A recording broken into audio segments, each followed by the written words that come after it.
আজন্মকাল আমি দেখেই আসতেছে রাস্তার এই পরিস্থিতি। अच्छी काम करे, अच्छी सरकार बनेगा ना तो गिराने में जनता कहाँ से रहेगी। পুরা ফাটল রাস্তার মাঝখানে, রাস্তার মাঝখানে ফাটলটা ধরবে কেন, কি কারণে ধরবে?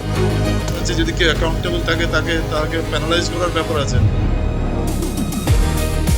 উত্তরবঙ্গের সবচেয়ে গুরুত্বপূর্ণ যোগাযোগ ব্যবস্থা, প্রতিদিন হাজার হাজার ছোট বড় যানবাহন ছুটে চলে এই পথ দিয়ে, কিন্তু সেই জাতীয় সড়কই এখন আতঙ্কের নাম।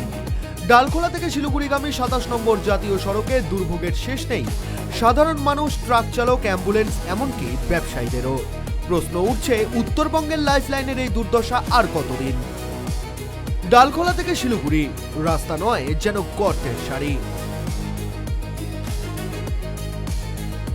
এটাই 27 নম্বর জাতীয় সড়ক, উত্তরবঙ্গকে দেশের বিভিন্ন প্রান্তের সঙ্গে যুক্ত রাখা অন্যতম গুরুত্বপূর্ণ করিডর। প্রতিদিন হাজার হাজার যাত্রীবাহী বাস, দূরপাল্লার ট্রাক, ছোট গাড়ি থেকে শুরু করে জরুরি পরিষেবার অ্যাম্বুলেন্সও নির্ভর করে এই রাস্তার উপর। অথচ সেই জাতীয় সড়কেরই আজ করুণ দশা। এক বৃষ্টিতেই উধাও রাস্তা, বাড়ছে দুর্ঘটনার আশঙ্কা। ডালখোলা পার হওয়ার পর থেকেই শুরু দুর্ভোগ। ইসলামপুর বাইপাস, চোপড়া, বিধাননগর, এমনকি ঘোষপুকুর, একের পর এক এলাকায় রাস্তার পিচ উঠে তৈরি হয়েছে বিশাল বিশাল খানাখন্দ।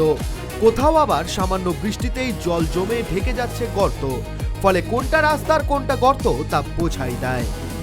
গর্তে পড়ে বিকল হচ্ছে যানবাহন, কিলোমিটারের পর কিলোমিটার যানজট। প্রতিটি গর্ত এড়িয়ে গাড়ি চালাতে গিয়ে গতি কমাতে বাধ্য হচ্ছেন চালকরা।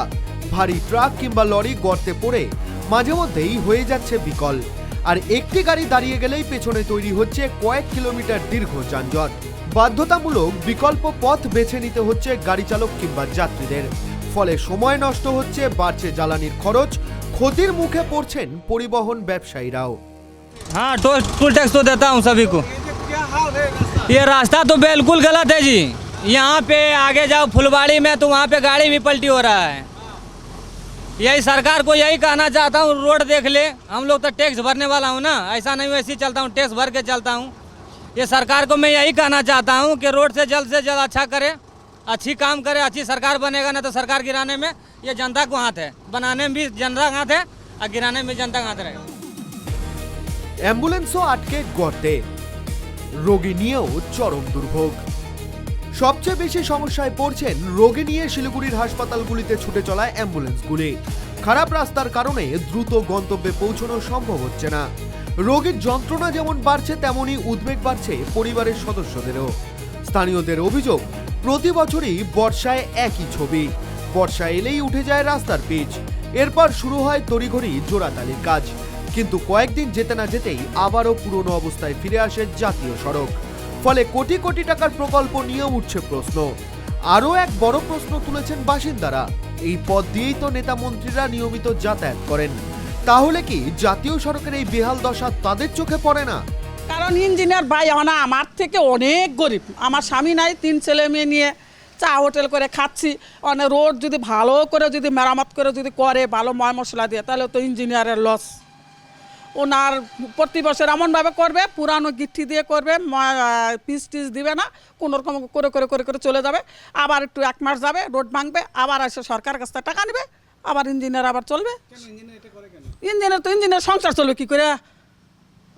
ও তো আমি বললামই আমার থেকে গরিব, আমি তো দিন এনে দিন খাচ্ছি। আমার 3 জন 2 জন 1 জন কাস্টমার হয়, এর বেশি কাস্টমার হয় না। 2 নম্বরে কাজ না করলে তাহলে 1 মাসও যাবে না কেন? পিএসসি চেয়ারম্যান কানাইয়ালাল আগরওয়ালের দাবি, সঠিক প্রযুক্তি ও মান বজায় রেখে কাজ না হওয়ার ফলেই এই অবস্থা। দ্রুত বিষয়টি নিয়ে জাতীয় সড়ক কর্তৃপক্ষকে ব্যবস্থা গ্রহণের দাবি জানিয়েছেন তিনি।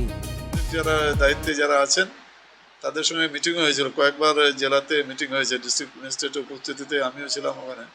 আমরা বলেছি যে ভাই, তোমরা ন্যাশনাল হাইওয়েটা অবস্থা খুবই খারাপ আছে, এগুলোকে ঠিক করাও। তো টাইম টু টাইম কিছু কাজ করাচ্ছে, আবার বৃষ্টি হচ্ছে, আবার ওখানে পটলস হয়ে যাচ্ছে। তো এই কাজগুলো অ্যাকচুয়ালি প্রথমের দিকে কেন কাজটা এরকম হলো, আমরা এদিকেও দেখেছি শিলুর সাইডে যেতে রাস্তার মাঝখান দিয়ে ফাটল ধরে গেছে, পুরা ফাটল রাস্তার মাঝখান দিয়ে। রাস্তার মাঝখানে ফাটলটা ধরবে কেন, কি কারণে ধরলো? এটা তো নিশ্চয়ই মনিটরিং হওয়া দরকার আছে। যদি কেউ অ্যাকাউন্টেবল থাকে তাকে প্যানালাইজ করার ব্যাপার আছে। এদিকে তো অবস্থা খুবই খারাপ, ধানতলা সাইডে নিশ্চয়ই যারা কর্তৃপক্ষ আছেন তাদের নলেজে আমরা আনবো আবার। এদিকে বিষয়টি স্বীকার করে দ্রুত ব্যবস্থা নেওয়ার আশ্বাস দিয়েছেন বিজেপির জেলা সহ সভাপতি। তার বক্তব্য, কোনো কাজে গাফিলতি হলে তা বরদাস্ত করা হবে না। দেখুন, এটা তো সঠিক যে রাস্তা খারাপ, এটা তো অস্বীকার করার কিছু নেই। আর আমি এটা বলবো না যে না রাস্তা খুব ভালো আছে, ওই রাস্তাতে আমিও যাতায়াত করি। তো এবং যারা এখানে আমাদের জনপ্রতিনিধিরা আছে তারাও যাতায়াত করে, প্রত্যেকেরই এটা নজরে আছে। আর থাকলে হচ্ছে যে টোল ট্যাক্স দেওয়ার ব্যাপারটা নেই, ব্যাপারটা হচ্ছে যে সংস্থা কাজ করেছে তার নিম্নমানের কাজের এটা পরিণতি, আর তার জন্য সরকার তার বিরুদ্ধে ব্যবস্থা নেয়। কবে গর্তমুক্ত হবে 27 নম্বর জাতীয় সড়ক? চাই স্থায়ী সংস্কার, দাবি স্থানীয়দের। উৎসবের মরশুম শুরু হতে আর বেশি দেরি নেই। তার আগেই উত্তরবঙ্গে বাড়বে পর্যটকদের ভিড়, পণ্য পরিবহন এবং সাধারণ মানুষের যাতায়াত। কিন্তু উত্তরবঙ্গের লাইফলাইন আজ কার্যত প্রশ্নের মুখে। আশ্বাসে নয়, বাস্তবে রাস্তা কবে মেরামত হবে সেই প্রশ্নেরই উত্তর খুঁজছেন সাধারণ মানুষ। উত্তর দিনাজপুর থেকে অনিমেষ সরকার এবং শচীন দাসের রিপোর্ট, KTV বাংলা।